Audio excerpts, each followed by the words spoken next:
नमस्कार दोस्तों, स्वागत है आपका गोल्डन कंपटीशन बंसल बाबा ग्रुप में।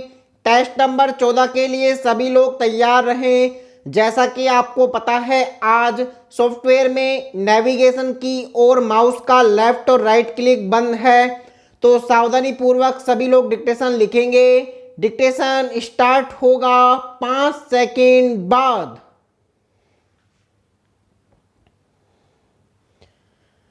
कर्मों में कुशलता योग है। इसका संकेत यह भी है कि यदि कर्मों में कुशलता प्राप्त करनी है तो योग अपनाइए। यह विचार सर्वथा उपयुक्त और परीक्षित भी है।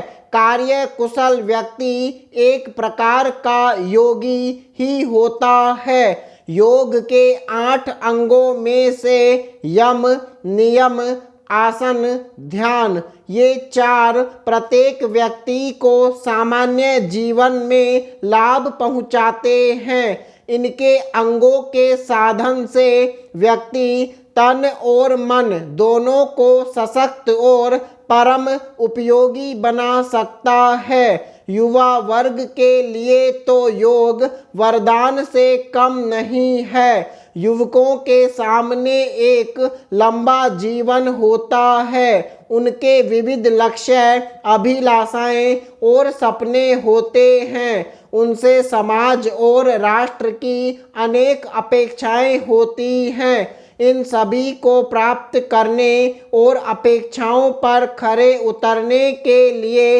व्यक्ति को उत्साही, ऊर्जावान, आत्मविश्वास से परिपूर्ण और धैर्यशाली होना चाहिए। उपर्युक्त योग के चारों अंग इन विशेषताओं को प्राप्त करने में पूर्ण सहायक होते हैं। अतः युवाओं द्वारा योग को अपनाना उन्हें हर क्षेत्र में कुशलता और सफलता प्रदान कर सकता है। बाबा रामदेव से पहले भी योग पर चर्चाएं होती थीं। ग्रंथों में योगियों को रहस्यमय और चमत्कार दिखाने में सक्षम व्यक्ति बताया जाता था। योग को एक परम कठिन और रहस्यमय विद्या माना जाता था। बाबा रामदेव ने उसे वनों और पर्वत गुफाओं से बाहर लाकर सामान्य जनजीवन की घटना बनाया। शिविरों, क्रियात्मक प्रदर्शनों और प्रत्यक्ष लाभों ने आज योग को सर्वसाधारण के लिए सुगम बना दिया है। इससे युवाओं की एक अच्छी संख्या योग से जुड़ी है। फिर भी आज के युवाओं के प्रिय विषय कुछ और ही बने हुए हैं। युवाओं की दिनचर्या, खान पान, वेशभूषा और व्यवहार योग के अनुकूल नहीं है। इस प्रवृत्ति के कारण युवा वर्ग कुछ अत्यंत महत्वपूर्ण लाभों से वंचित हो रहा है। योग कोई व्यायाम की विशेष पद्धति मात्र नहीं है, बल्कि जीवन में सफलता के शिखरों तक ले जाने वाली सरल सीढ़ी है। युवाओं को यदि अपने सपने साकार करने हैं तो योग को अपनाने से बढ़कर और कोई उनका सच्चा सहायक नहीं हो सकता। जीवन का चाहे कोई क्षेत्र क्यों न हो, एकाग्रता, धैर्य, आत्मविश्वास, अथक प्रयत्न की क्षमता, अहंकार, शून्यता ही वे गुण हैं जो हर युवा को कीर्तिमान स्थापित करने के अवसर प्रदान करते हैं। ये गुण उन्हें योग के प्रयोग से सहज ही प्राप्त हो सकते हैं। अतः युवाओं को नियमित योगाभ्यास को अपनी दिनचर्या में सम्मिलित कर लेना चाहिए।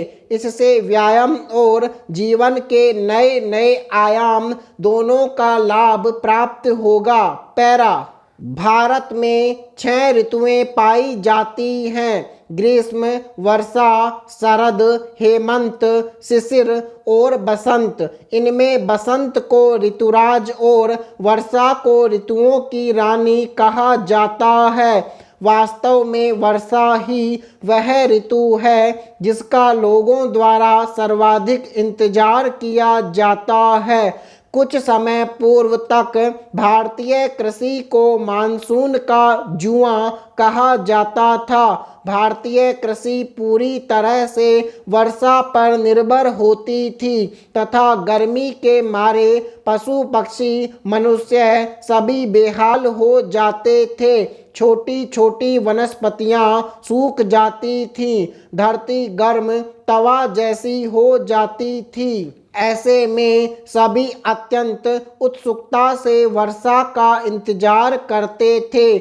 मुझे याद है आषाढ़ माह के 15 दिन यूं ही तपते तपते बीत चुके थे। गर्मी अपने चरम पर थी, सभी को वर्षा का इंतजार था, परंतु बादल मानो रूठ चुके थे। बच्चे कई बार टोली बनाकर जमीन पर लोट लोट कर काले मेघा पानी दे गुड़धानी दे कहकर बादलों को बुला चुके थे, पर सब बेकार सिद्ध हो रहा था। दोपहर का समय था। अचानक बादलों के कुछ टुकड़ों ने पहले तो सूर्य को ढक लिया, फिर वे पूरे आसमान में छा गए। देखते ही देखते हवा में शीतलता का एहसास होने लगा। दिन में ही शाम होने का एहसास होने लगा। अचानक बिजली चमकी। बादलों ने अपने आने की सूचना मानो सभी को दी और आसमान से शीतल बूंदें गिरने लगीं। ये बूंदें घनी और बड़ी होने लगीं। हवा के एक दो तेज झोंके आए और वर्षा शुरू हो गई। वर्षा का वेग बढ़ने के साथ साथ हमारे मन में उत्साह एवं उल्लास बढ़ता जा रहा था। हम बच्चे कब रुकने वाले थे। हम नहाने के लिए घर से निकल आए। ग्रीष्म ऋतु ने हमें जितना तपाया था वह सारी तपन हम वर्षा में शीतल कर लेना चाहते थे। वर्षा भी कितनी शीतल और सुखद लगती है, यह तो भीगने वालों से ही जाना जा सकता है।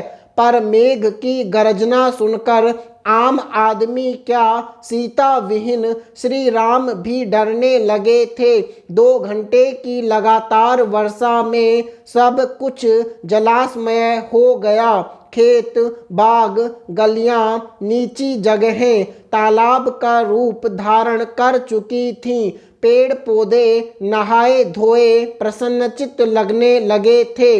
लोगों के चेहरे पर छाई मायूसी गायब हो चुकी थी। जंगल की ओर से मयूरों की कर्णप्रिय आवाज अब भी आ रही थी।